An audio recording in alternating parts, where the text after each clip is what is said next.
멜기세덱에 관하여는 우리가 할 말이 많으나 너희가 듣는 것이 둔함으로 설명하기 어려우니라.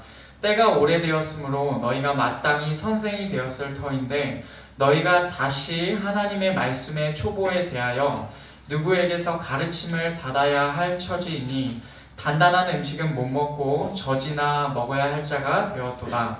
이는 젖을 먹는 자마다 어린아이니 의의 말씀을 경험하지 못한 자요 단단한 음식은 장성한 자의 것이니 그들은 지각을 사용함으로 연단을 받아 선악을 분별하는 자들이니라. 그러므로 우리가 그리스도의 도의 초보를 버리고 죽은 행실을 회개함과 하나님께 대한 신앙과 세례들과 안수와 죽은 자의 부활과 영원한 심판에 관한 교훈의 터를 다시 닦지 말고 완전한 대로 나아갈지니라. 하나님께서 허락하시면 우리가 이것을 하리라. 한번 빛을 받고 하늘의 은사를 맛보고 성령에 참여한 바 되고 하나님의 선한 말씀과 내세의 능력을 맛보고도 타락한 자들은 다시 새롭게 하여 회개하게 할 수 없나니 이는 그들이 하나님의 아들을 다시 십자가에 못 박아 드러내놓고 욕되게 함이라. 땅이 그 위에 자주 내리는 비를 흡수하여 밭 가는 자들이 쓰기에 합당한 채소를 내면 하나님께 복을 받고 만일 가시와 엉겅퀴를 내면 버림을 당하고 저주함에 가까워 그 마지막은 불사름이 되리라. 아멘. 지난주에 우리는 예수 그리스도께서 우리의 대제사장이시다라는 5장 전반부의 말씀을 함께 들었습니다. 예수님께서는 대제사장의 두 가지 조건을 충족하셨습니다. 첫 번째, 그는 사람이셨어요. 그래서 사람의 약함을 잘 이해하실 수 있었습니다.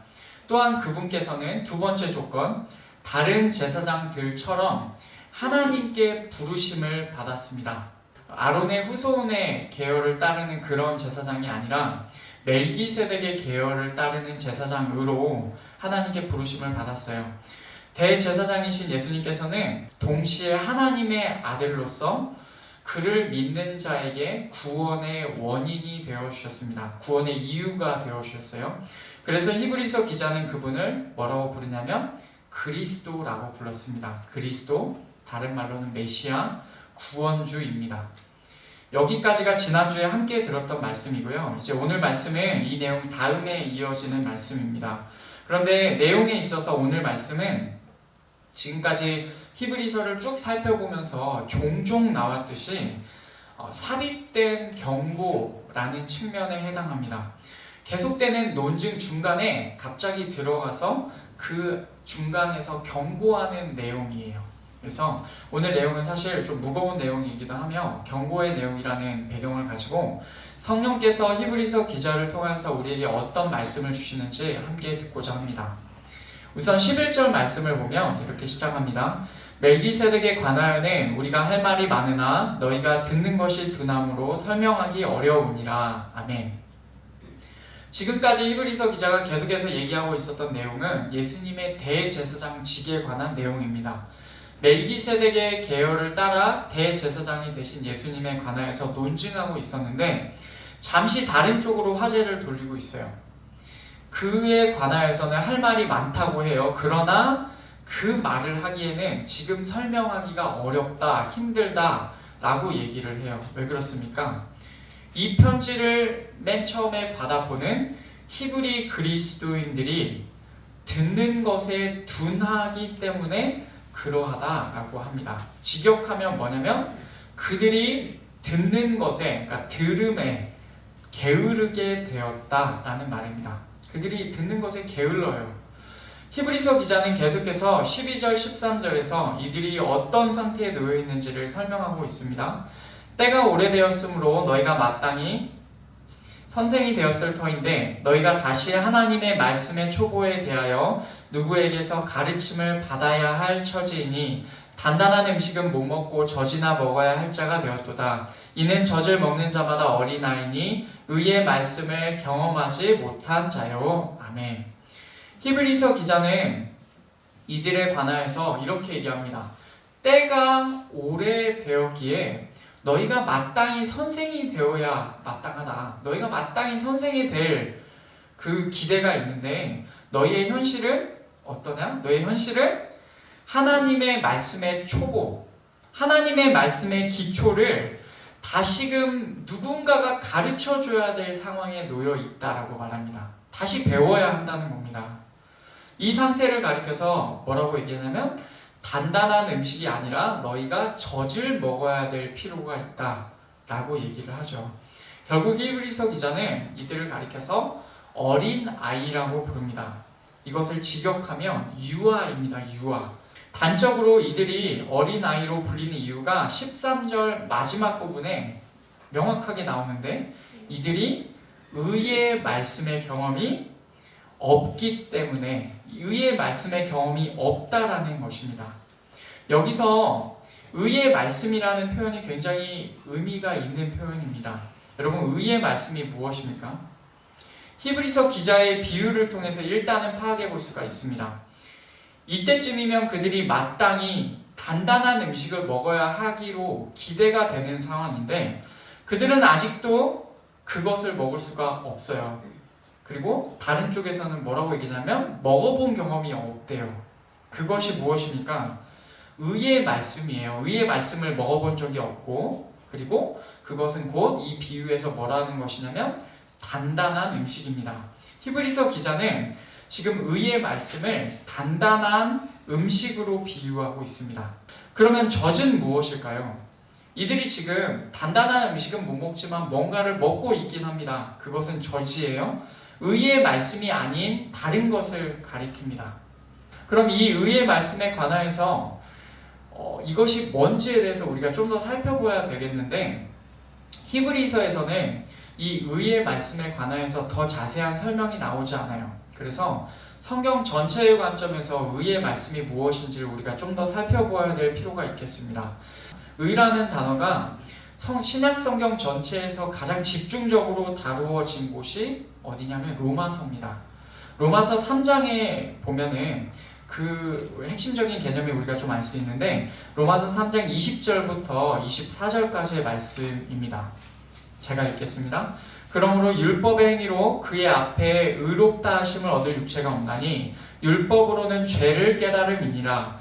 이제는 율법 외에 하나님의 한 의가 나타났으니 율법과 선지자들에게 증거를 받은 것이라.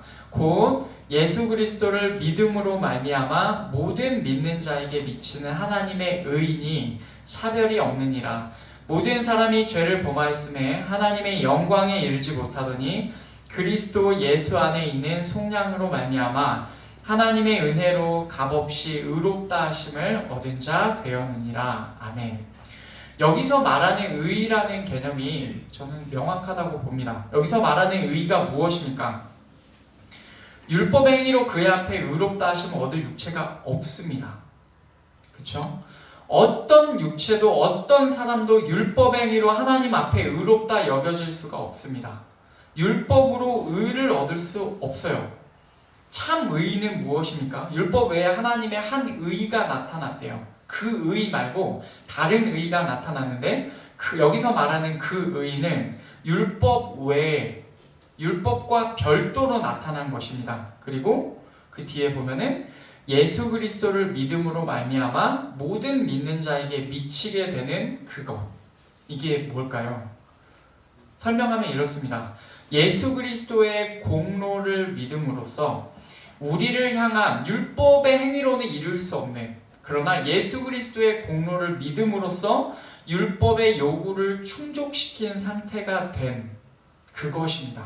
이게 의입니다. 쉽게 얘기하면 율법의 정죄함에서 벗어나서 하나님과 화목하게 될 수 있는, 하나님과 화목하게 된 상태, 그것이 의입니다. 의. 이것이 참된 의라면 오늘 말씀 13절에서 나오는 의의 말씀은 무엇을 의미할까요? 그 의를 이룰 수 있는 말씀이라는 얘기겠죠. 의의 말씀은 하나님과 화목하게 할 수 있는 역할을 해주는 말씀을 말합니다. 당연히 그것은 율법은 아닐 겁니다. 왜냐하면 율법은 하나님 앞에서 모든 육체가 의를 얻지 못하게 합니다. 그러니까 율법은 아닙니다. 율법 외에 드러난 의를 말하는데 우리는 예수님을 믿음으로써 하나님과 화목할 수 있죠. 그런 점에서 보면 의의 말씀은 뭐냐면 예수님에 관한 말씀을 가리킵니다. 자세하게 말하면 예수님의 정체성과 그분께서 하신 일에 관한 말씀, 그래서 그 말씀이 우리에게 있음으로 말미암아 하나님 앞에서 의를 얻게 되는 그것이 무엇이죠? 두 글자로 얘기하면 복음입니다. 복음. 오늘 말씀에서 어린아이라고 불리는 자들은 아직도 구약의 율법을 넘어서는 의의 말씀, 다시 말해서 예수 그리스도에 관한 복음을 경험하지 못하였습니다. 과거의 유대교의 전통과 해석 방식에 거기에 머물러 있어서 그리스도를 제대로 바라보고 있지 못하고 있습니다. 이 의의 말씀, 복음을 통하여서만 하나님 앞에서 의롭다 하심을 얻을 수가 있는데 이들은 여전히 이 의의 말씀, 단단한 음식을 경험하지 못한 채로 있는 것입니다. 이들은 하나님의 말씀을 소화하는 데 있어서 어린아이와 같죠. 그러나 이들과 대조적인 개념의 부류가 나오는데 그것이 14절입니다. 단단한 음식은 장성한 자의 것이니 그들은 지각을 사용함으로 연단을 받아 선악을 분별하는 자들이니라. 아멘. 어린아이는 젖밖에 먹을 수 없습니다. 그런데 장성한 자라는 개념이 나오죠. 장성한 자는 단단한 음식을 먹을 수가 있습니다. 장성한 자를 다른 표현으로 바꿔보면 성숙한 자입니다. 이 장성한 자의, 성숙한 자의 특징은 어린아이의 특징과 정반대일 것입니다. 이들은 방금 말한 대로 단단한 음식을 먹어요. 그렇다라는 말은 이 단단한 음식이 아까 뭘 가리켰냐면 의의 말씀을 가리켰죠. 다시 말하면 이 장성한 자들은 의의 말씀을 경험하였습니다. 그러면 어떻게 장성한 자는 어린아이와 달리 단단한 음식을 먹을 수 있게 되었을까요? 이것은 비유죠. 사실 누구나 어릴 때는 젖을 먹습니다. 그러다가 크면서 점차 단단한 음식을 먹게 되죠. 이런 점에서 볼 때 어린아이와 장성한 자는 아주 극단적인 대조를 이루고 있는 것은 아닙니다. 연속성 상에 있는 겁니다. 어린아이가 성장하게 되면 장성한 자가 되는 것이에요. 완전히 전혀 다른 새로운 종류의 사람이 아니라 어린아이가 성장하게 되면 장성한 자가 되는 것이죠. 다시 말하면 어린아이로 불리는 자들은 아직 의의 말씀을 경험하지 못했고 젖을 먹는 상태에 머물러 있지만 언젠가 의의 말씀을 경험하게 되고 그것이 익숙해지면 그때는 단단한 음식을 먹는 장성한 자가 될 것이라는 말입니다. 이렇게 연속성 상에 있지만 그럼에도 차이점은 분명히 있죠. 가만히 있다고 해서 그런 일이 일어나지는 않아요. 14절 말씀을 자세히 보면 장성한 자들은 지각을 사용함으로 연단을 받아 선악을 분별한다 라고 말합니다. 이것을 좀 딱딱하게 직역하면 어떻게 되냐면 이들은 선과 악 둘 다 이 선과 악을 구별하는데 훈련되어 온 감각들을 가지고 있다라고 직역이 됩니다. 이렇게 훈련되어 온 감각들을 가지게 된 것은 그것들을 사용하였기 때문입니다. 이 감각들을요. 여기서 말하는 사용이라는 표현은 습관이라는 표현도 됩니다. 그래서 우리가 이것을 이해할 때 어떻게 이해할 수 있냐면 습관적으로 그 감각들을 계속해서 사용하였구나 라고 이해하면 되겠습니다. 이 장성한 자들은 선과 악을 구별하는 감각을 습관적으로 사용하면서 훈련하였습니다. 어린아이는 의의 말씀의 귀중함을 느끼지 못하고 그것에 게으르게 된 반면에 장성한 자들은 의의 말씀과 지속적으로 가까이 하면서 선과 악을 구별하는 감각을 계속해서 훈련해 왔습니다. 이것이 차이점입니다. 한쪽은 그리스도로 말미암는 그 의를 얻을 수 있는 말씀에 게으르게 되었습니다. 그래서 계속 젖을 먹는 어린아이의 상태에 남아 있습니다. 그런데 다른 한쪽은 그 의의 말씀을 지속적으로 가까이 하였고 계속해서 훈련하였습니다. 그렇게 장성한 자가 의의 말씀을 지속적으로 가까이 하며 훈련하였을 때 그는 단단한 음식도 거뜬히 소화시킬 수 있게 된 것이죠. 그러면 어린아이라고 불리는 자들, 여기서 히브리서 기자가 너희라고 불리는 자들은 왜 그렇게 되었을까요? 그것에 대한 답을 우리는 히브리서 6장 초반부에서 찾을 수가 있습니다. 1절과 2절을 보면 히브리서 기자가 그들에게, 어린아이들에게 권면하는 내용이 나오는데 이 내용을 들여다보면 그 사실을 알 수가 있습니다. 1절과 2절 제가 읽겠습니다. 그러므로 우리가 그리스도의 도의 초보를 버리고 죽은 행실을 회개함과 하나님께 대한 신앙과 세례들과 안수와 죽은 자의 부활과 영원한 심판에 관한 교훈의 터를 다시 닦지 말고 완전한 대로 나아갈지니라. 아멘. 여기서 나오는 1, 2절이 상당히 해석하기가 어렵습니다. 왜냐하면 우리가 기존에 알고 있던 것과 지금 다시 돌아가서 이상한 얘기를 하고 있는 것 같은 느낌이 들거든요. 근데 일단 여기 나오는 이 구절에 나오는 동사만 보면 빨간색을 보시면 나와 있는 것처럼 그리스도의 도의 초보를 버리고 완전한 대로 나아가라 라고 하는데 그 일을 함에 있어서 터를 다시 닦지 말라 라고 합니다. 버리고 다시 닦지 말고 나아가라 라고 얘기를 하는 거죠. 근데 여기서 나온 버리고라는 표현이 좀 아쉬운 표현이에요. 이 표현은 좀 더 정확하게는 과거형입니다. 과거형. 이들이 버리고, 그러니까 버려라 라는 말이 아니라 이들이 이미 그리스도의 도의 초보를 버렸다라는 것입니다. 이미 버렸다라는 거예요. 그런데 그렇게 버린 그 자리, 그 길에서 계속해서 걸어가는 것은 포기하고 여전히 다시 돌아와서 그 옛 기초를 다시 닦고 있다라는 것입니다. 그래서 히브리서 기자는 말하기를 이제는 그런 짓을 더 이상 하지 말고 너희가 이미 버렸으니까 그 터를 다시 닦지 말고 완전한 데, 온전한 데 혹은 성숙한 데로 나아가라, 이끌려 가라, 그곳으로 가라 라고 얘기를 하고 있습니다. 여기서 그 터, 그 기초에 관하여 이야기하는 내용들이 이 부분이 굉장히 어려운 내용이에요. 왜냐하면 좋은 내용 같거든요. 어떤 내용입니까? 죽은 행실을 회개함, 하나님께 대한 신앙, 세례들, 안수, 죽은 자의 부활, 영원한 심판. 여러분, 우리가 갖고 있는 믿음이 사실은 이것들의 기초에 세워진 것 아닙니까? 여러분이 갖고 있는 믿음에서 조금이라도 거리낌이 되는 게 이 중에 하나라도 있습니까?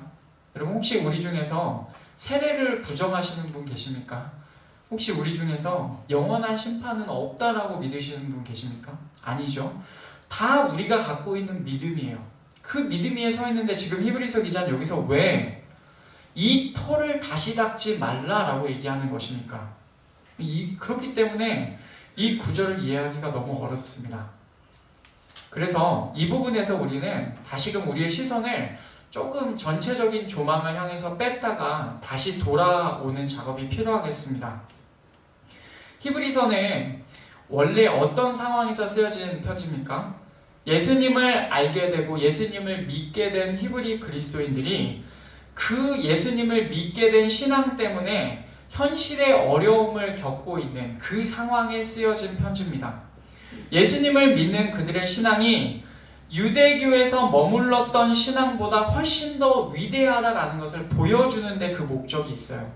그런 관점에서 보면 여기서 터를 닦지 말라라고 한 6가지의 내용들이 이 기초에 해당하는 항목들이 기독교에서 말하는 항목은 아니라라는 것이죠.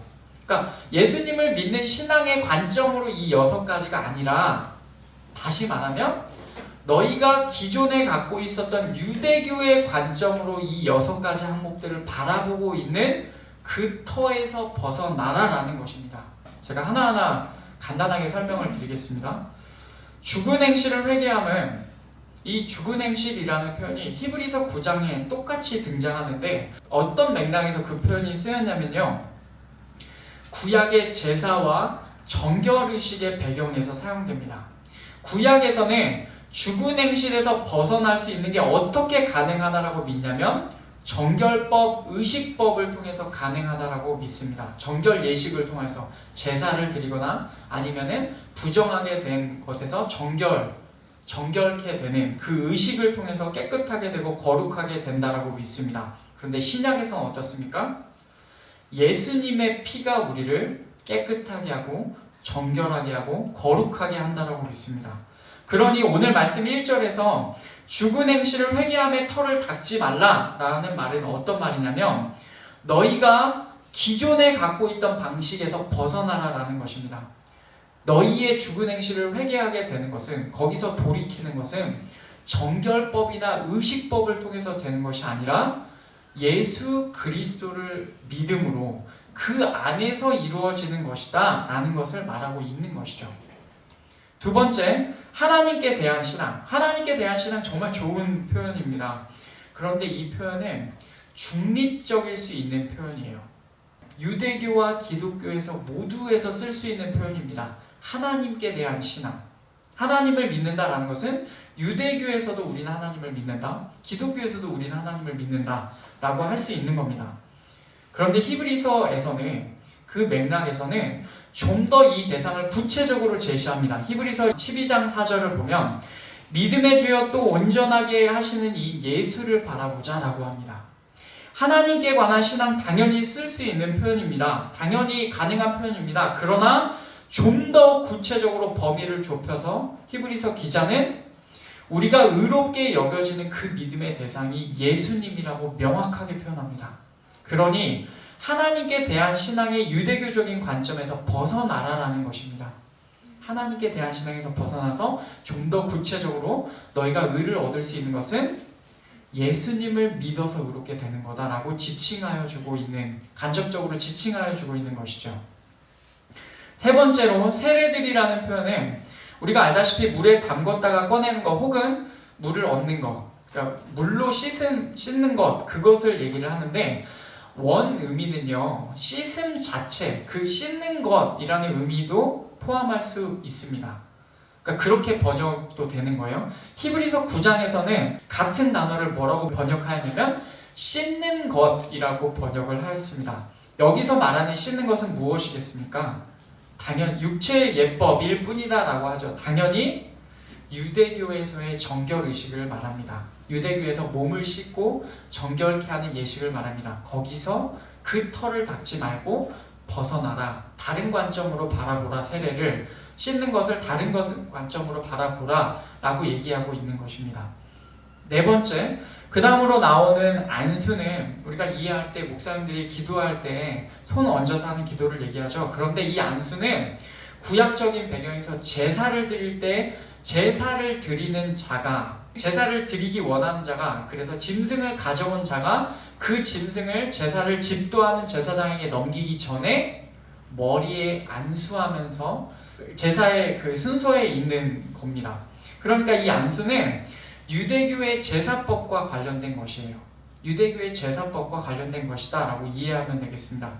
그리고 죽은 자의 부활, 죽은 자의 부활이, 이것도 참 어려운 주제인데 유대교에서도 있는 주제고 기독교에서도 당연히 있는 주제입니다. 그런데 생각해 보아야 할 점은 유대교에서 생각하는 부활과 기독교에서 생각하는 부활 개념이 다르다라는 거예요. 예를 들면 유대교에 속해 있는 한 분파인 사두개인들은 부활이 있음을 믿지 않았습니다.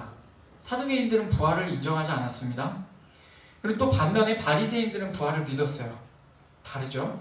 또한 서기관들은 이것을 좀 더 다르게 구체적으로 이렇게 생각했는데 마가복음 9장 10절에서 11절을 보면 예수님의 변화산 사건이 나오고 그 다음에 예수님께서 부활에 관하여서 제자들에게 말씀하시자 제자들이 이렇게 얘기합니다.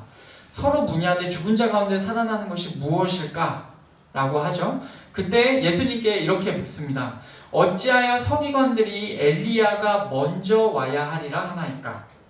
제자들의 말을 통하여서 서기관들의 부활의 관점을 우리가 엿볼 수가 있습니다. 서기관들은 어떻게 생각합니까? 부활의 때에 엘리야가 먼저 온다라고 믿고 있습니다. 아무튼 이것은 하나의 예입니다.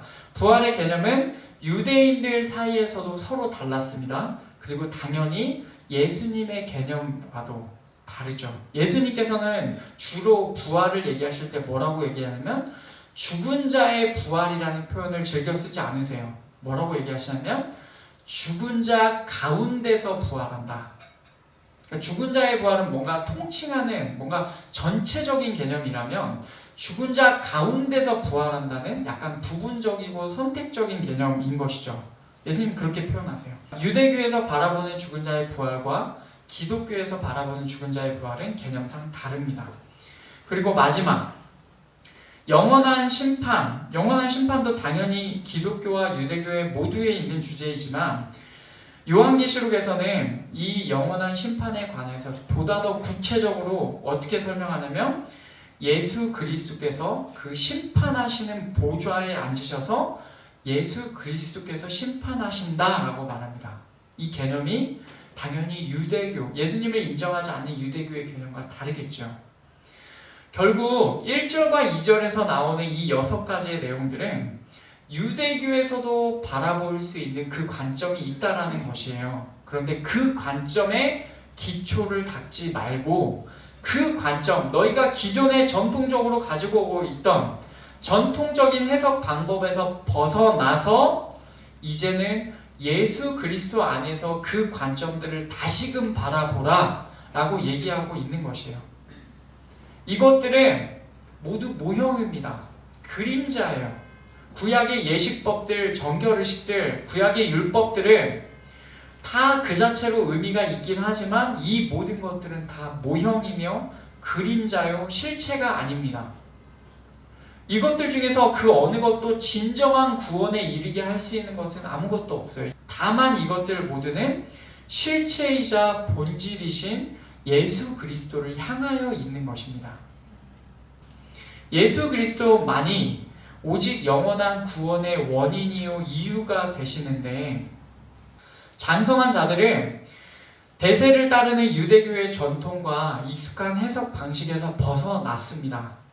그래서 그리스도께서 보여주신 의의 말씀을 지속적으로 가까이 하였고 결국 단단한 음식을 먹을 수 있는 자들이 되었어요. 이 6가지 항목들 그리고 그 밖의 항목들을 바라볼 때도 기존의 유대교의 방식으로 구약의 방식으로 그것을 바라보는 것이 아니라 예수 그리스도 안에서 실체가 드러나게 되고 온전히 성취되게 된 관점으로 이것들을 바라보고 있는 것입니다. 종합하면 히브리서 기자는 어린아이와 같은 자들이 이렇게 권면하고 있는 거예요.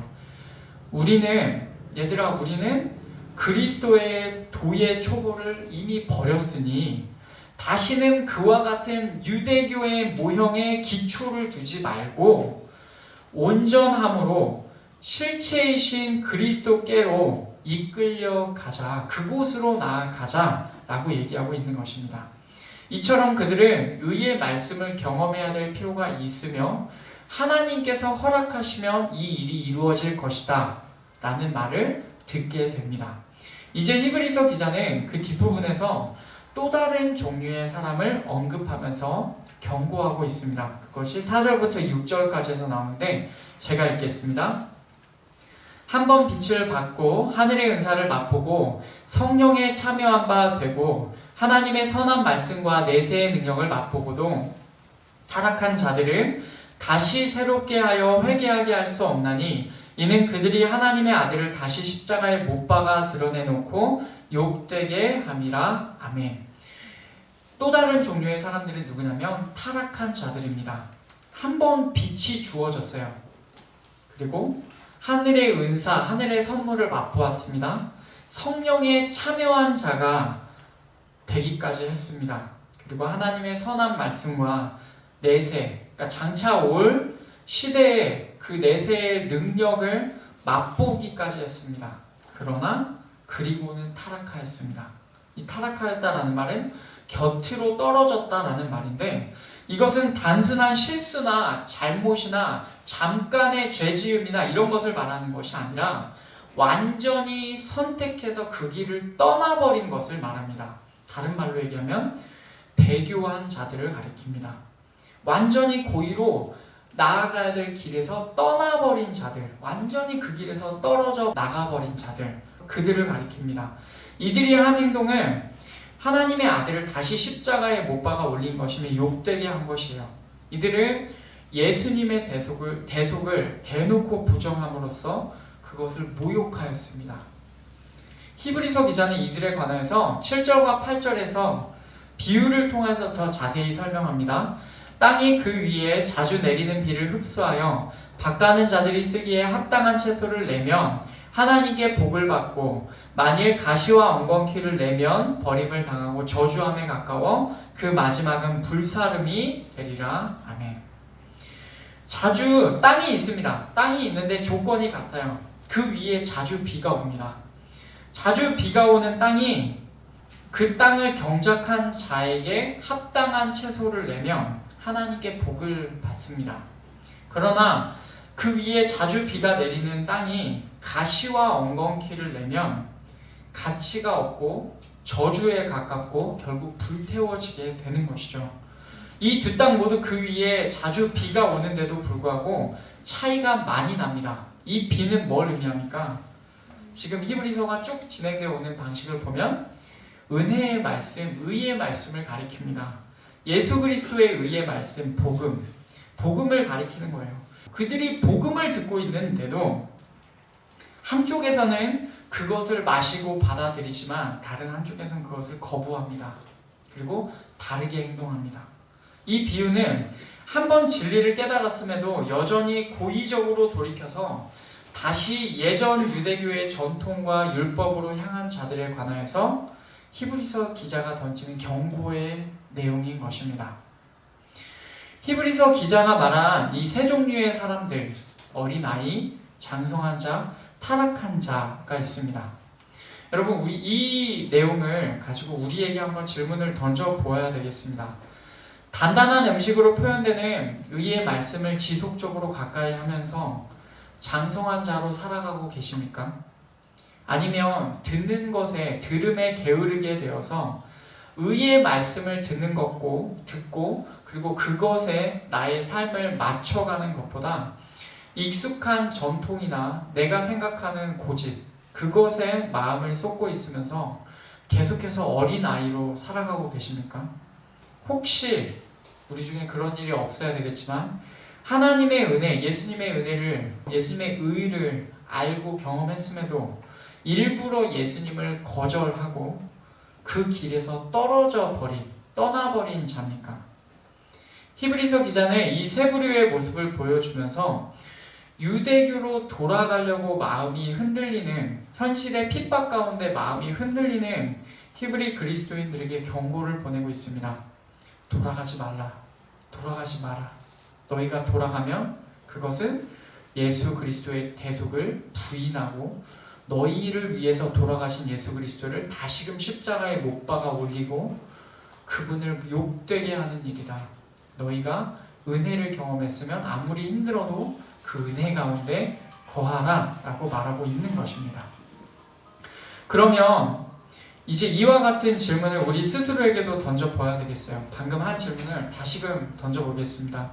우리는 혹시 들음에 하나님의 말씀을 듣는 것에 게으르게 되어서 의의 말씀보다 눈에 보이고 익숙한 것들 혹은 우리가 고집하는 것들, 내 생각들에 머물러 있지는 않습니까? 우리는 혹시 은혜를 경험하였음에도 현실의 압박 가운데서 예수님을 거절하고 그 길에서 떠나고 싶은 마음이 혹시 우리에게 계속 들지는 않습니까? 그러면 우리가 어린아이나 타락한 자의 길을 걷지 않고 장성한 자가 되려면 어찌해야 되겠습니까? 어린아이나 타락한 자가 모두가 놓친 것은 뭐냐면 의의 말씀을 듣지 않은 겁니다. 말씀과 관련되어 있는 것이에요. 우리는 하나님의 말씀, 의의 말씀, 그리고 예수 그리스도를 가리키는 복음에 어떻게 반응하고 있습니까? 이 점에서 우리는 히브리서 기자가 앞서 계속해서 경고하였던 내용들을 되짚어 보는 것이 좋을 것 같습니다. 히브리서 2장 1절에서 히브리서 기자는 이렇게 경고하였습니다. 그러므로 우리는 들은 것에 더욱 유념함으로 우리가 흘러 떠내려가지 않도록 함이 마땅하니라. 여기서 뭐라고 말씀합니까? 우리가 들은 것, 우리가 들은 말씀, 의의 말씀, 복음에 훨씬 더 많이 우리의 주의를 기울여야 됩니다. 유념해야 합니다. 그리고 4장 2절에서 뭐라고 얘기합니까? 그들과 같이 우리도 복음 전함을 받은 자이나 들은 바 그 말씀이 그들에게 유익하지 못한 것은 듣는 자가 믿음과 결부시키지 아니함이라. 아멘. 우리는 이 들은 말씀을 듣는 데서 멈추는 것이 아니라 매일의 우리의 삶에서 믿음과 연합시켜야 됩니다. 그리고 우리가 받은 그 빛, 어두운 우리를 밝게 비추어 주신 예수님 안에서 계속해서 거해야 합니다. 여러분, 세상은 끊임없이 우리를 예수 그리스도로부터 떨어지게 하려고 우리를 유혹합니다. 어떤 방법으로든 우리가 예수님과 가까워지고 예수님과 함께 연합해 있는 것에서 떨어지는 것을 묘하게 좋아합니다. 신기해요. 그러나 늘 기억해야 합니다. 이것은 훈련이에요. 이것은 저절로 되는 것이 아닙니다. 습관입니다. 계속해서 우리가 들은 의의 말씀 안에 의지적으로 머무르고 의지적으로 훈련하고 계속해서 그 안에 거해야 되는 것이죠. 그것이 우리가 살아갈 수 있는 길입니다. 그것이 우리가 살 길입니다. 그것 외에 우리에게 다른 길이 없어요. 말씀을 뵙겠습니다. 의의 말씀에 어떻게 반응하느냐에 따라 우리의 상태가 나뉘게 됩니다. 어린아이, 장성한 자, 타락한 자. 우리가 예수님을 믿으면서 이미 버린 옛 기초에 다시금 마음을 쏟거나 그 기초를 다시금 닦고 있거나 그 기초 위에 다시금 우리의 신앙을 올려놓지 마시고 예수 그리스도께로 집중하십시오. 예수께서 우리의 구원의 유일한 원인이 되십니다. 이 일에는 훈련이 필요합니다. 그러나 그것을 포기하지 말고 끊임없이 의의 말씀을 듣는데 우리의 귀를 열어두시고 그리고 그 말씀을 듣기만 하지 말고 그 말씀을 우리의 믿음으로 되게 하는데 우리의 온 마음을 쏟으십시오. 그것이 이 마지막 시대를 살아가는 우리에게 하나님께서 원하시는 바입니다. 그것이 우리가 이 마지막 시대의 끝까지 우리의 믿음을 지킬 수 있는 유일한 방법입니다. 그것을 기억하시고 계속 빛 가운데 걸어가는, 그래서 장성한 자가 되시는 우리 모두가 되기를 간절히 축복합니다.